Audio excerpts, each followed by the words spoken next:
Hello everybody and welcome back to the Walsall Rewind. This month we'll be looking back at the month of March, and it was a very busy one. Again, always I am here with my colleague Paul. There were 5 matches in the penultimate month of the Sky Bet League 2 season. We're going to be discussing those 5 matches as well as everything else that's gone on at the football club away from the football side of things. We'll also discuss our goal of the month for March, our player of the month. So, Paul, let's jump straight into things.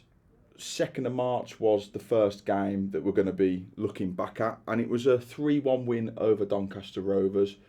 On the day, the Saddlers didn't really have too much possession in it. I think Doncaster had 71% possession in that game, but possession counts for absolutely nothing when a team can go and score 3 goals and then walk away with a 3-1 win. Funny you should say that. My dad messaged me straight after that game, and he just kept saying 29% possession or something like that. But you won 3-1, and I was like, yeah, we deserved it. We played well on the day, and he was like, yeah, but 29% possession. But I think if you actually look at the majority of the wins Walsall have had this season. In the majority of them, Walsall have had considerably less possession, I think. And I think in games the Saddlers have perhaps had more possession. I don't think the Saddlers have won as many. So I think it's an interesting stat. You know, I think there's perhaps method in the madness. But yeah. Feels like a lifetime ago, doesn't it? The start of March. I think a big moment was for Josh Gordon, wasn't it? Getting his first goal since coming back to the club, and what a header it was as well. Really, really good header, and really, really pleased for him because I think before, and obviously we'll probably talk about after as well, the work he does for the team at that top end of the pitch should not go unnoticed because his energy, his running, his pressing. The way he occupies other defenders brings so much to this team. So I was pleased at that moment he got his goal. But to fair, I thought Doncaster were a decent side as well. I'm sure we'll talk more about them at the form they were in before coming to the Poundland Bescot Stadium and after the visit to the Poundland Bescot Stadium as well. I thought they kept hold of the ball quite well. Albeit I think the Saddlers did well to nullify some of their threats. But obviously they got back into the game, but. Again, good responses from the Saddlers, goals from Jack Earon, and what a moment for Mo Fall at the end as well. Yeah, you can just see what it meant to him, and I think, I don't know, we obviously don't know the ins and outs of what's gone on, in the transfer build-up to him leaving Doncaster to come to ourselves, but it was a big moment for him at that point to get that goal and almost secure the win for us, and ultimately proved to be quite a big win in the month of March for us. It was. I think that was the 5th of 5 in a row, wasn't it, as well? So the Saddlers kicked off March in good style. Really put us in a fantastic position, didn't it? And yeah, it was a perfect way to kick off the month. And then that sort of set us up for the rest of the month. And like I said, I think it was Josh Gordon had a moment, Mo Fall had a moment at his first at the Poundland Bescot Stadium. So there was a lot of people growing in confidence. Just on Flash there, you spoke about the work rate from him, and I think particularly in those sorts of games where you don't have too much possession, the work rate is actually perhaps even higher than it would be if you're in possession. Yeah. Sometimes it's easier to do the work with the ball at your feet than it is to do it without it. And when Doncaster were passing the ball around the back and trying to work their way through the thirds, the work rate that you then have to put into to try and close it down, to press at the right moment, sometimes leads to you doing more work, and that can sometimes go unnoticed, can't it? Absolutely. I think, it's easy to notice someone who picks out a wonderful pass, gets a goal and assist, but, there's so much across a football pitch. You talk about, the mid, like Brandon Comley, a lot of his work goes unnoticed, breaking up play in the middle of the pitch, covering for other people. Sometimes that goes unnoticed, but the work Flash does, pressing at the right moments, locking down channels and things like that off the ball. Naturally that can go unnoticed, but it can nullify opponents. And then when someone like him does win the ball back, and then the Saddlers are swarming, opposition teams are in trouble, and it's work that the likes of Josh Gordon does that allows the team to do that. Yeah, and from that moment of winning that game against Doncaster, you then think to yourself, okay, we're going to go into a game against Green Rovers the weekend after, buoyed by a support of well over 1,000 at that point, and you're thinking, okay, we'll take those 5 wins going into this game against a side that were struggling. You know, they're still down there at this moment in time, sat here recording. They're still in a relegation battle, but they've got a fantastic manager in charge in Steve Cottrell there, who's really given them some life. And on the day, it was one of those cases where everything that could go wrong did go wrong. We saw Isaac Hutchinson miss a penalty, and then David Cadbury gets sent off, and then Forest Green themselves score a penalty. It just seemed like the phrase "a catalogue of errors" just comes into mind at that point, and then Forest Green walk away with all 3 points. They do, and like you said, Tom, I think that when you said anything that could have gone wrong went wrong, that sums up that game perfectly. Just no matter what happened that day, Walsall were just not getting anything, despite their better. I thought Walsall were the better team, much the better team on the day.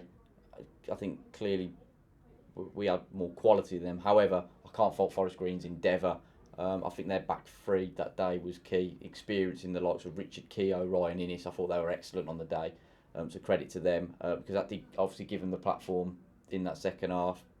Albeit, okay, first off, while I thought the Saddles were the better team, not the most fluid performance, but I expected that because Forest Green are absolutely fighting for their lives with an experienced manager like Steve Cottrell. It's going to be scrappy, it's going to be a battle. So I kind of expected that, but the way Walsall started the second half, there was only one team who looked like they were going to win it, and then literally the first time Forest Green ventured into that half was, I think it was a ball over the touch, and I said this at the time, it's a brilliant touch by Christian Doige, with his chest. I think it just takes it away from Taylor Allen, and he rolls the ball across, and Emmanuel Osadibe, former Saddler of course, is there to finish it off from close range. But the Saddlers again responded well, get themselves a penalty, and you're thinking, right, if this goes in, I think there's only one team going on to win it. It's a great save by the goalkeeper, and I'm sure Isaac Hutchinson is disappointed with the follow-up, but his record from penalties before that was absolutely fantastic. So I think by law of averages, maybe he was going to miss one. So I can't be too critical of Isaac there. And then there's the second yellow for David Cadbury. Moments before that, there's him and the Forest Green player are in the middle of the pitch, and he won't let Dave up, and then that causes that scuffle. I think the referee's looking at action in the Forest Green box while that's happening, so I feel like he's taking advice from his assistant, saying, this is what happened. And I think at times the easy option can be that just give them both a yellow card, but it looked to me like Dave was trying to get up and the Forest Green player wouldn't let him, so it was, again, you could argue there's a bit of misfortune there. I think Jackson's unfortunate with the penalty. I thought he got a touch on the ball. Although, having said that, looking back at our penalty, there's a bit of debate, so who knows. But yeah, it just felt like anything that could have gone wrong went wrong. And yes, Forest Green are down the bottom, and I think we've joked in the office that if there's a game we're probably going to slip up, and it might be that one, because we just seem to not have the greatest record against the teams at the bottom of the table. Historically, that is over generations, but just bit of a day to forget, but it shouldn't be one that knocks too much confidence. And as for Forest Green, I think they've given themselves a chance. They were cut adrift, don't forget, and even going into that game, they'd given themselves a chance, and that victory, while they're still maybe in the bottom two as we speak, they've got a fighting chance. Yeah, they have, and the beauty of football at that time is that a game is right around the corner. To try and rectify that kind of result, get rid of that disappointment. It's one of those where the game's done, now it's gone. You have to then get ready to focus on the next one, which is in 3 days' time. And at that moment in time, it was Barrow who came to the Poundland Bescott Stadium.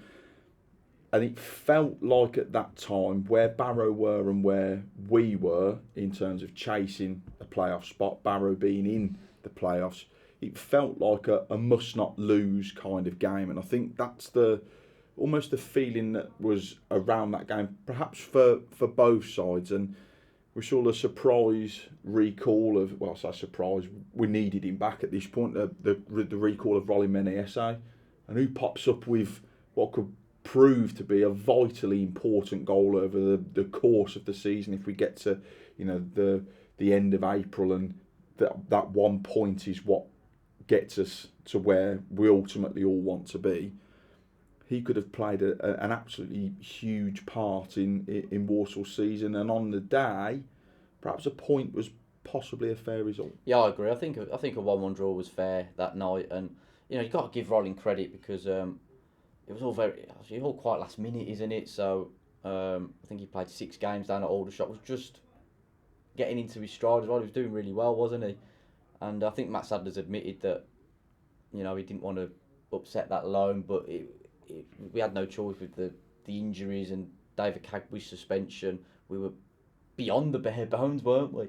So you know what? Credit to him to be able to slot in and into that system where he's not been in and around it for a while. It seemed pretty seamless, and I thought he had a decent game overall. And like you say, it could be a vital goal, couldn't it? It really couldn't. It could, like you say, it could prove that to be able to slot into that system. Obviously, he'll have been in and around the group. He'll know what's expected of him if he was ever called upon, and it's exactly what it was. It was a seamless transition into it, and I know Sads had said that he didn't want to upset the loan, and I think the loan perhaps really benefited, as all loans should, benefit the player, benefit the parent club, because had Rolling not played those 6 games, perhaps wouldn't have been match fit. He wouldn't have been ready to go into the system, and he wouldn't have had the impact in the game, albeit it was not the overall impact he would have wanted, having given away the penalty, but the less said about that, the better. But to score that goal, to fit into the system, is a credit to him as well, to sort of just really knuckle down, get on with it and play that game. Yeah, and we can't forget that he picked up a horrible injury in January 2023, was it? Mm-hmm. So obviously he was at Hartlepool at the time, and then he was working his way back from that. Returns to the club again, continues his rehab throughout the summer. Finally gets himself fit and available.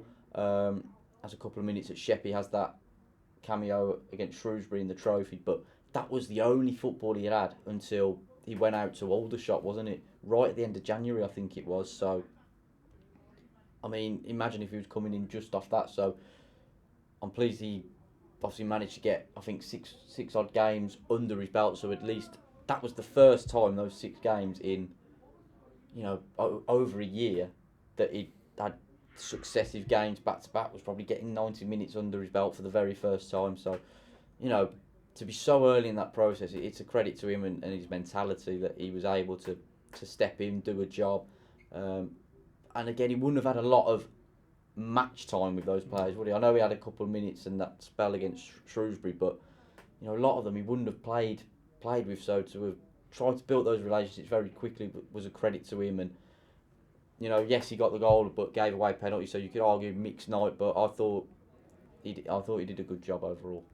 And then obviously you want to then go and build on that point, and you go into a game away from home now against Colchester, another team right down there, right in the mix of the relegation battle, and there was a little question about the pitch, having had so many called off, and it's a long journey, and we were thinking, oh God, if this gets called off, it's going to be one of those where it's another Tuesday night, it's going to happen in April. But they did everything they physically could to get that game on. They shortened the pitch both ways to get the game on, to combat the areas that were looked dreadful from the pictures, the videos we saw on social media, so all the fans saw on social media as well, and to get that game on, full credit to them. And it was a point that both teams, well, I don't know whether both teams are going to be satisfied with it, whether both teams will have wanted more, but the Saddlers got themselves ahead in that game through Taylor Allen, and it's a fantastic strike, isn't it, from him, and a player who's really sort of coming of age this season. Oh, he's been phenomenal, absolutely phenomenal, and that, I think he was man of the match that game at Colchester as well. I think he'd had 3 or 4 shots just in the first half alone. He was the man that day for the Saddlers, because it was from an attacking force and defensive force. It seemed to be Taylor Allen was popping up everywhere. Really good strike to give the Saddlers a goal that day. And like you say, Colchester did everything they could. I think the way the calendar was going, they had no choice. They just had to get that game on, didn't they, with the amount of games they'd have postponed. But that was a tough test. Danny and Nicky Cowley, they really set up robust teams, don't they? Very, very tough to play against. If you saw their Lincoln side, I think they got John Akinde, hadn't they, who was massive for them in the Lincoln side that they had when they won League Two. And I think he was a real focal point for them, wasn't he? A lot of what they did surrounded him, so I think maybe the Saddlers were a little relieved when he came off. So they have their own style. And yes, while they're down there fighting, even at the time, I don't think they'd lost that many games under the Cowleys. I think they have drawn a lot of games, so they're tough to beat. So while the draw at the time probably wasn't the result we're looking for, I think to go away from home to Colchester, a real battle like that, obviously the pitch not ideal for the way the Saddlers want to play either. To at least come away with a point, it's like, back-to-back draws with Barrow and Colchester, two difficult games. It at least gave the Saddlers a bit of a platform, and I think you'll take it. Then the calendar gets a little bit disrupted with the international break that we have. Obviously, Swindon game getting postponed in the latter stages of March, and whether that was a good thing, whether we might look back on it now and say we might have wanted that game. I think with the injuries that were there, it's fantastic again to see Liam Gordon, Brandon Conlon, Caden go away to get represent their countries. It's a fantastic experience for them, particularly Caden at that moment to go away with St Kitts and Nevis to get a taste of international football before you've even tasted a senior debut at club level. To go and make your senior international debuts, fantastic, and really well done to him. It's a credit to him, the work that he puts in. It's a credit to everybody in the academy, the work that they put in to get him into that platform. You then have that break and you go into the Easter weekend. We'll only talk about the Good Friday game at this moment in time. You go into it against an MK Don side, top of the home form table. I think they'd only lost 3 home games all season. Similar to ourselves in regards to only losing 3 at home. But I have to say they were probably, particularly the second half, the best team or one of the best teams that I've seen the Saddlers face all season, and they were incredibly ruthless in the second half, weren't they? Yeah, not half. You mentioned they've only lost 3 at home. I think only one of them was under Mike Williamson. So testament to the job he's done. But yeah, I just thought the way they popped the ball about, the little triangles were almost devastating. The movement, and I thought Gilby ran the game. I thought he was probably one of the most impressive individuals I've watched this season. Stadium MK, really lovely stadium. Big ground, big pitch, which absolutely suits them, doesn't it? I think that's why they've struggled away from home on the smaller pitches. Like where they can't play that expansive football and that movement that they've got. The spaces aren't quite there, but when they get going, they really do pick you off. But Sadler started well, didn't they? I think they found inroads in little dinks over the top and getting Mo Fallin behind, which got a couple of chances. I think Mo will probably admit himself that he probably should have done better with the 2 opportunities he had, which, when you look back, could they have changed the course of the game, going 1-0 up or even 2-0 up. But yeah, Milton Keynes were a very good team, and once they got going, I just felt the Saddlers couldn't quite find the answer, could they? And once they wrestled that control, it was very, very difficult to get it off them again. And it was only 1-0 at half time, so I thought the Saddlers had actually done well. They looked fairly solid as a unit to get into half time, just one. Gave themselves a chance in the second half. But yeah, it's another penalty conceded, wasn't it? I think it was 4 in a row at that point, wasn't it? So I think Matt Sadler will be disappointed with that. Just a short back pass then caused a bit of panic, and then Jackson Smith makes the foul. And then after 2-0, I just felt the Saddlers kind of lost their way a little bit. There was a bit of an onslaught from MK. And the game just kind of drifted, and then within the blink of an eye, it was 5. MK, like you say, Tom, they were ruthless. They were on the back of a 5-0 defeat as well, so I think it was certainly the wounded animal striking back. But yeah, they're a great team at home. Yeah, I just think the goals in quick succession really hurt the Saddlers. I think it went from 1-0 to 3-0 very quickly, didn't it? And I think the Saddlers were just a bit shell-shocked at that point, and yeah, just a day to forget, really. Yeah, and we'll try and forget about that one as quickly as possible. But with those performances that we've had in the month of March, Paul, who would you give your player of the month to? I'll probably say Taylor Allen. Great goal against Colchester, man of the match performance that day. He's just consistent.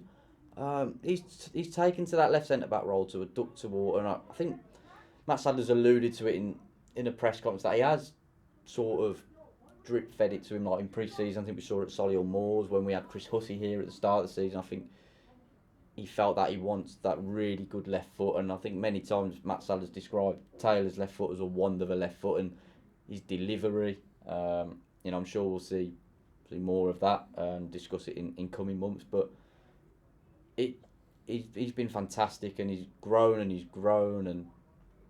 the fans are even loving him with the chant. No, I won't sing, don't worry. So yeah, but I think that's a testament to him that the fans are chanting his name every single week, and yeah, he's been brilliant. So he'd be my pick.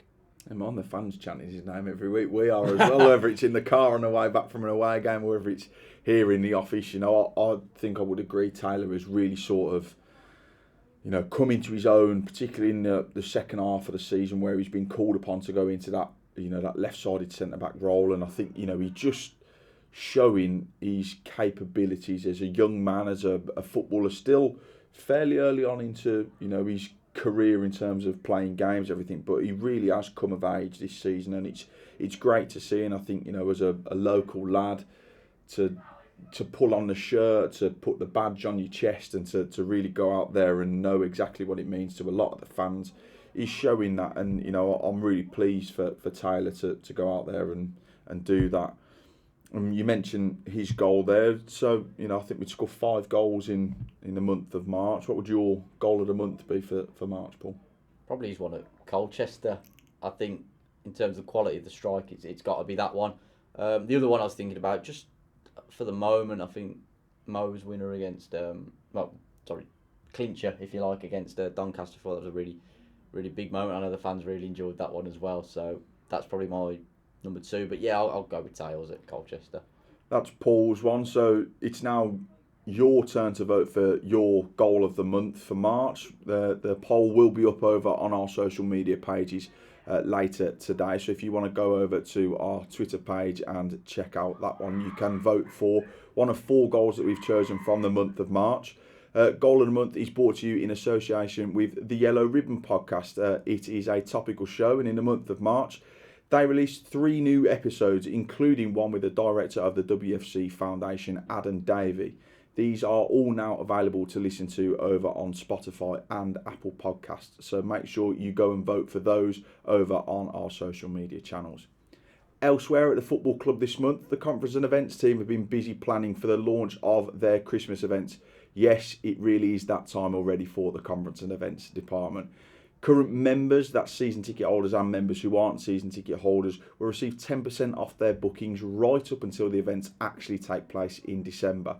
For further information on all of these Christmas events, please head over to wfcthevenue.co.uk or get in contact directly with the conference and events team. Moving into our commercial department, the team were delighted to announce that we'll be hosting an end-of-season awards dinner here at the Poundland Bescott Stadium.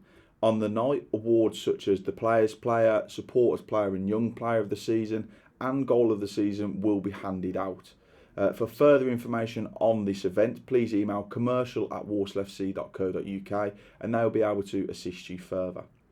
Finally, on the retail side of things, at the club, we've made further reductions on all replica kits. That's home, away and third, just on the tops. They are now all available for £20, both online and in store. Paul, you've got a couple of other things that you want to cover off in regards to the women's team here at the club and the academy, so I'll let you crack on with that. Well, we'll start with the women's team. Unfortunately, they actually didn't have a game in March. So the nature of their league is Walsall women have actually played the majority of their games. So I think they ended March on, I think, 17 games or something like that out of the 20 they're going to play. But there are some teams who only played like 8. So the way the league, I think other teams have been playing catch up, which is why they had no league game in March. Their next game is the 7th of April against Telford, who I believe are high flying. So that'll be a difficult game for them. I'm sure we'll talk about that game in the next Walsall Rewind. As for the academy, a bit of a mixed bag in March. They started with a 1-0 defeat to Salford. Then went on to play Shrewsbury on, I think, the day the Saddlers played Barrow. They were actually 2-0 up in that game, unfortunately. Just couldn't quite get over the line, ended up drawing 2-2. It was literally the last kick of the game, the equaliser from Shrewsbury. But then they followed that up with an impressive 3-1 victory over Port Vale on March 16th at home. That was a really good result for the academy. But unfortunately ended March with defeats to Stockport and Oldham. And their first game in April is against Morecambe. So we'll talk about that, and hopefully the academy can have a strong end to the season. But I must stress as well, as Rob Williams does all the time, a lot of the second years are out on loan, gaining men's football experience, which is how the academy feel is important for their development. As well, I know the academy is still training up at the training ground. Matt Sadler's having a look at them. I think there was a game involved with the first team as well. So a lot of good things happening across the whole academy. So it's important not just to look at these results in isolation. He mentioned a couple of them being out on loan there. It's just brought something to mind. I'd like to wish Rushall Olympic the best of luck in the final, couple of games of their season as well. Ronan May out there, I was fortunate enough to go and watch him in their game where he scored 2 during the international break. He was absolutely fantastic, and that loan is really benefiting him. So I'd just like to wish everybody at Rushall Olympic the best of luck with their final games, and the best of luck to Ram in those. Hopefully they can steer themselves clear. I know they got a fantastic win the other night against Blythe Spartans as well, so that was a real good one for them. But let's look ahead to now, Paul, to the month of April, the final month of, potentially the final month of the season. And it's a busy month. There's 7 games in total in there. We mentioned in the last episode of the Walsall Rewind that March was going to be potentially a pivotal month for us in regards of where we wanted to get to. Now it's proper crunch time, isn't it, in regards to the games that are in there. You've got games against Salford, Tranmere, Doncaster, Notts County, Swindon, Bradford, Wimbledon, all waiting for us. And hopefully we'll be sitting here in a month's time, just shy of a month's time, discussing us making it into the playoffs and where we ultimately want to be. But it's a tough month, isn't it? It's a tough one. It's so exciting and nerve-wracking and all these emotions at the same time. But, credit to Matt Sadler and the environment he's built, because the lads are just genuinely focused on the next game. They're not looking too far ahead. They're all keeping that level head as well. But, it's massive. I just think when you're hunting, it's so important. Like, it feels like you can't lose a game, doesn't it? So it must be really pressurising for the team, but they're coping with it so well. And it's some really, really tough games in there. But one thing I will say, if you look back on the season when the games have been coming thick and fast, the Saddlers thrive. I think the players enjoy playing games back to back. They want to build momentum. So it could be a good thing for the Saddlers to have so many games. And obviously, I think the point of the month everyone's really got their eyes on is the 3 home games in the space of a week. Because as we've mentioned before, the home form has been absolutely superb, hasn't it? Just the 3 defeats. So it's no secret that this place is a bit of a fortress this season. And the fact that there's 3 home games here where there should be really good crowds expected, particularly Notts County and Bradford on the 2 Saturdays. I think is a real asset to the Saddlers. So hopefully, by the time Walsall get to that week, still in the hunt, and what a platform that would be to really give it a big push. But for me, whatever happens, I'm really proud of the team, and it's been a really, really good season with a lot of good progress made. There's been so many foundations laid down, so I just hope the players just go out there in April, enjoy it, give their all, which they always do, and we'll see where it takes us, won't we? Yeah, and hopefully we will be sat here, in the April Walsall Rewind, talking about joyous moments that have taken us into the playoffs, and then we can have a special one in May where we could potentially be discussing a trip to Wembley. You obviously don't want to look so far ahead, but as football fans, you sometimes can't help but look at it. You theorise if they drop points there, if we pick up points there, and everything like that. But it is all about taking it game by game. And you mentioned the foundations that have been laid down there. It's not just foundations that have been happening, on the football pitch, on the training pitch, from a club point of view.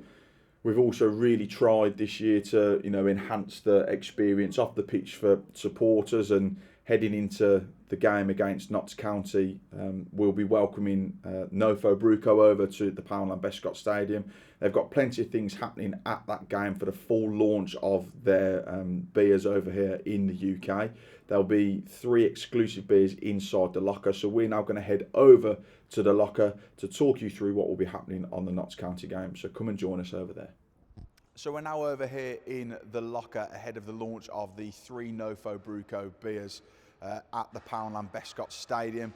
We hope that everybody who is going to come into the locker or into the stadium for the Notts County game will enjoy one of the 3 that are on offer. We've got the Bluebird Day Pilsner, we've got the Forest Explorer IPA, and then we've got the Cowboys Payday Hazy IPA.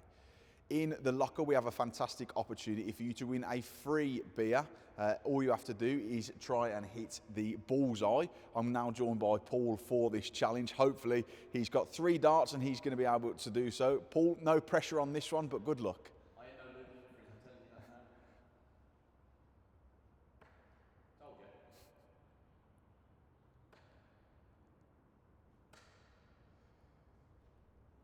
Not a bad effort from Paul on the 3rd go there, but hopefully you will do better than him and win yourself a free Nofo Bruco beer. You'll be given one of these vouchers if you do so, which is then redeemable up at the bars.